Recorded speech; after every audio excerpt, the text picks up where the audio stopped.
Good morning, everybody. It's the 24th of April here.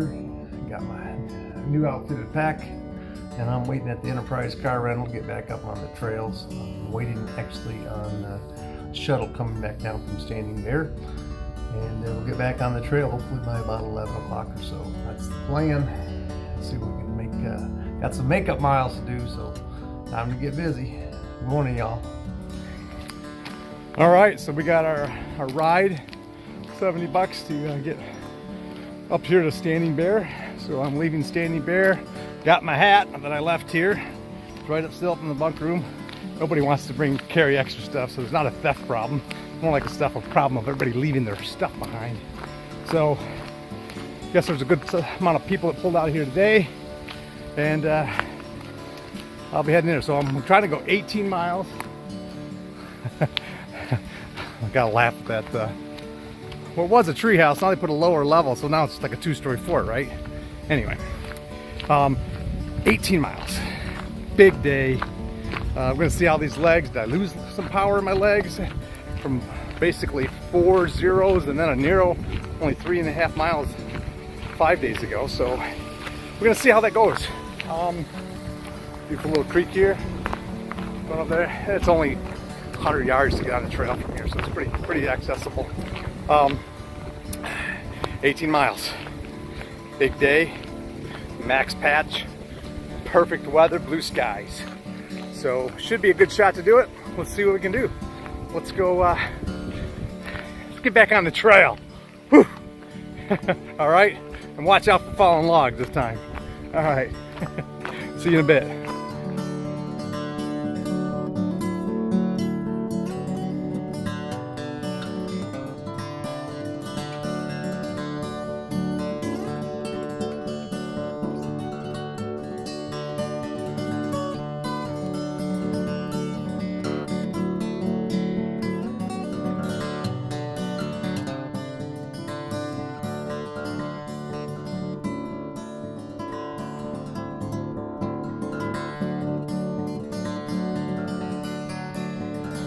All right, well, we're about a mile from Snowbird Peak, and Snowbird Peak is the peak that has the aviation radar on up there for the federal government, and that's where we're gonna have lunch. We'll be there by 1 o'clock, making pretty good time.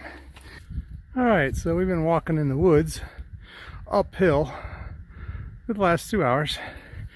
It's 1 o'clock. That's where we've been.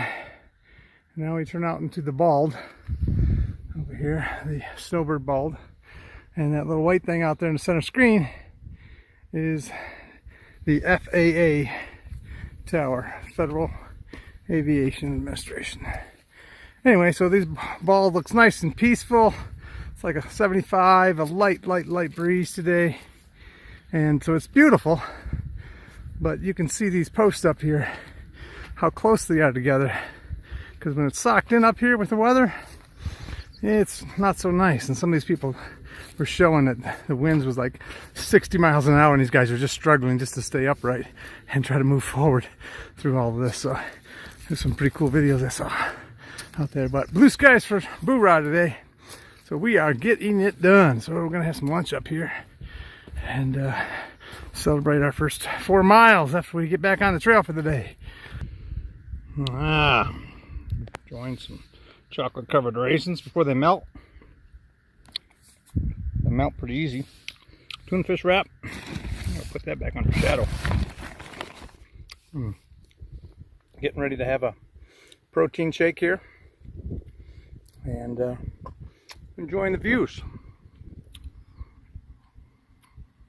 Pretty amazing view at this little campsite at the top of Snowbird.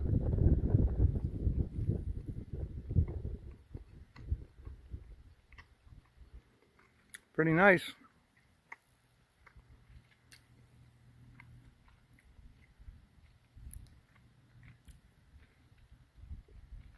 We just had another gentleman was here just a moment ago. His trail name is Cubed. Cubed. I don't know what that means yet. I'll have to ask him. All right, let's get that food down.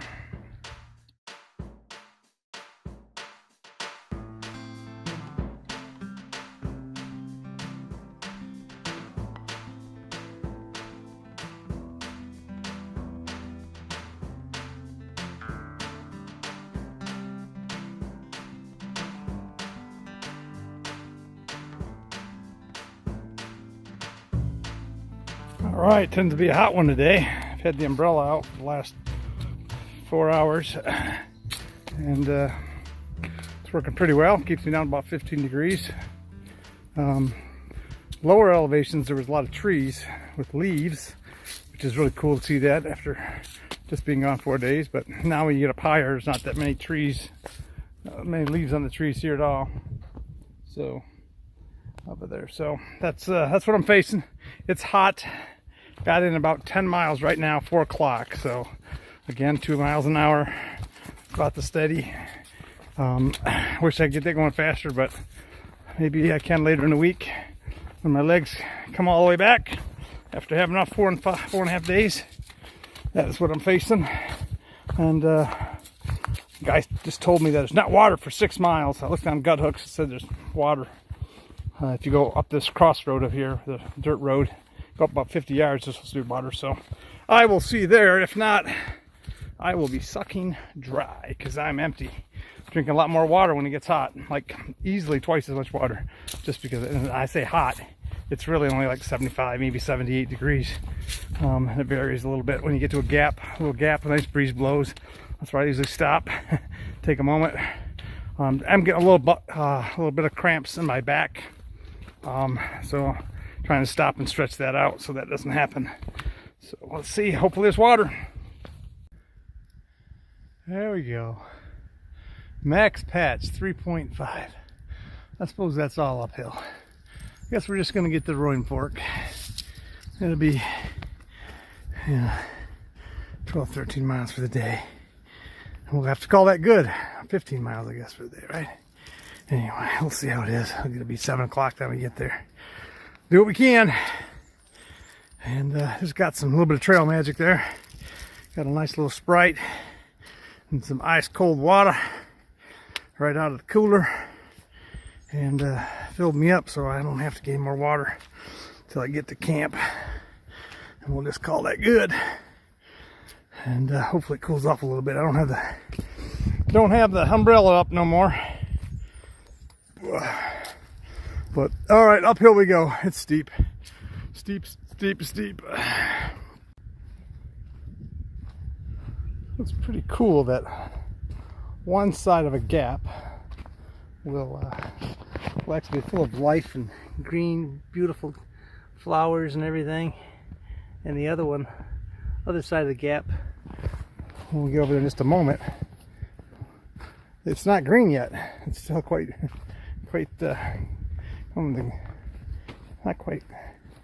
hasn't quite started yet. You can see my shadows getting longer because it's well after 5 now.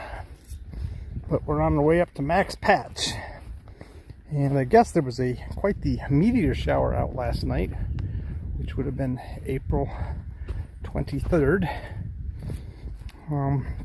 But they said the people that camped out there said the moon was so bright that they could barely even see stars, let alone the shooting stars.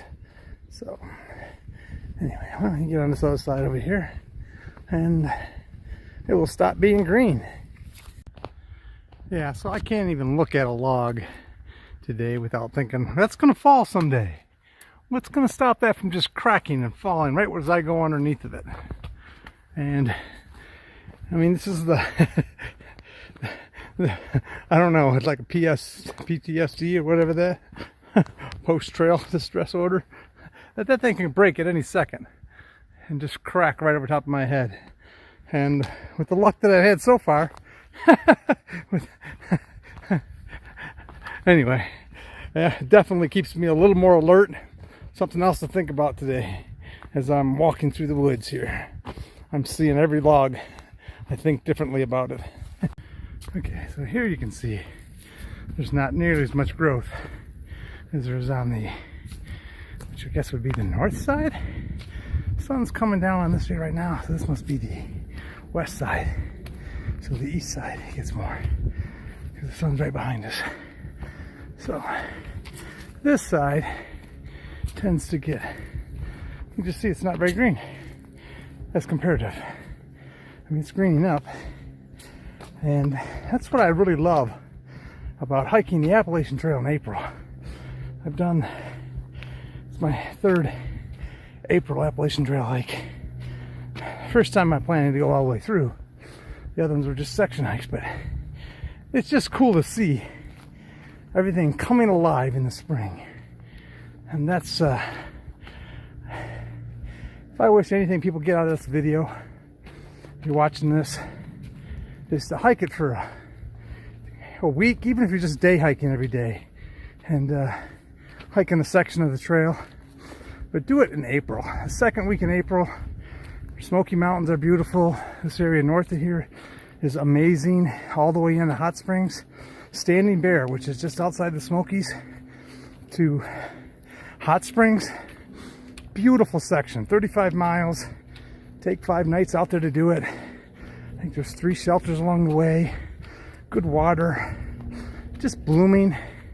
Anywhere around that 2nd, 3rd, 4th week of April. It's just gorgeous. Last year, I'm reminded because I can hear a helicopter, they were doing a controlled burn of a lot of this area, which just means they're just burning the undergrowth, the small stuff, so that they don't get a crazy fire. It was pretty weird to see them dropping little fireballs from the helicopters. Anyway, so we're just crisscrossed a couple day hikers with some small packs, and they were saying that we have some trail magic up ahead. So some people got some beers and some hot dogs. We call them tube steaks out here. Seeing how we have a guy with the trail name Tube Steak that's just ahead of us. He's probably there eating right now. Yep. Got some tube steaks going on here now. Yes, sir. Little trail magic from our friend. What's your name? What's your trail name? Biscuit. Biscuit. Biscuit. You got QB over here, and we got Tube Steak is actually his trail name. What's your trail name, Madonna? Yoshi. Yoshi. Okay. Yoshi. And what's the dog's name? Roo. Roo. Hi, Roo. Roo says, I would like a hot dog too, please. All right. Well, you're gonna need opposing thumbs to be able to put that hot dog on there.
All right, Roaring Fork Shelter here. Probably the only shelter that has a rain gutter that I've seen. And we know how important those rain gutters are. So downspouts would be nice too. But anyway, Roaring Fork got here about 7:45. Woohoo, Boorah. All right, so it's first time cooking with the Esbit stove here. It's a little slow, but we're getting there.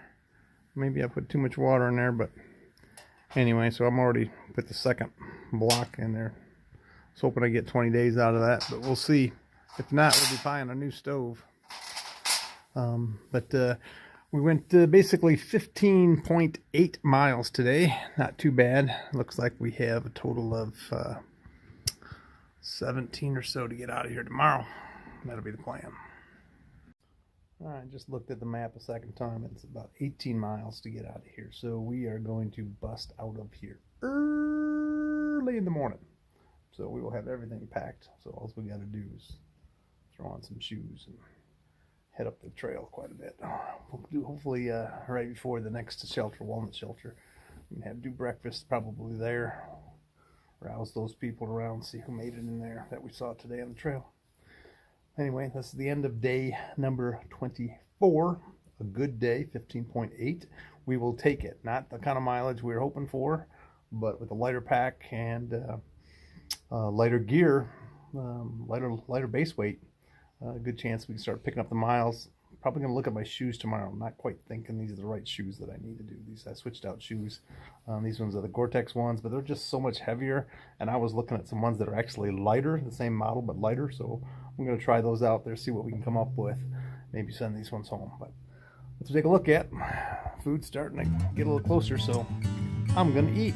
Y'all have a good night. Appreciate you watching these videos. Leave your comments, and we'll be in touch. Thanks.